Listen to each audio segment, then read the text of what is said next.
এই যে তোরা শোন, তোদেরকে আমি এখন দুটা জিনিস দেবো। এই দুটা জিনিস যদি তোরা এমন জায়গায় লুকাইতে পারিস যেখানে কোনো মানুষ নাই, যেখানে তোদেরকে কেউ দেখতে পারবে না, তাহলে তোদেরকে আমি 5,000 টাকা পুরস্কার দেবো। 5,000 টাকা দেন ভাই দেন। ঠিক আছে। আশেপাশে তো কেউ নাই, এই জায়গাটাই উত্তম, এখানে লুকানোটাই ভালো হবে। যাই রাকিব ভাইকে বলি।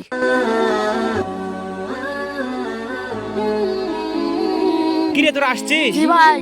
কিরে লুকাইলি? জি ভাই, আমি আমারটা এমন জায়গায় লুকাইছি কেউ ছিলই না, কেউ দেখেনি। আর শাকিল, তুই কই লুকাইছিস? আমি লুকাইতে গিয়ে ডানু বামে চারদিকে দেখলাম, কাউরে দেখতে পাইলাম না।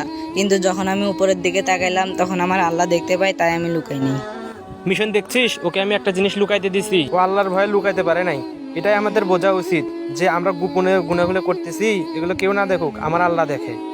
এই জন্য আমরা গোপনে যে পাপগুলো করতেছি, যখন আমরা পাপে লিপ্ত হয়ে যাব তখন আমাদেরকে একটা কথা ভাবতে হবে যে এগুলো কেউ না দেখুক, আমার আল্লাহ দেখে। অতএব এই পুরস্কারটা আমার ছোট ভাই প্রাপ্য।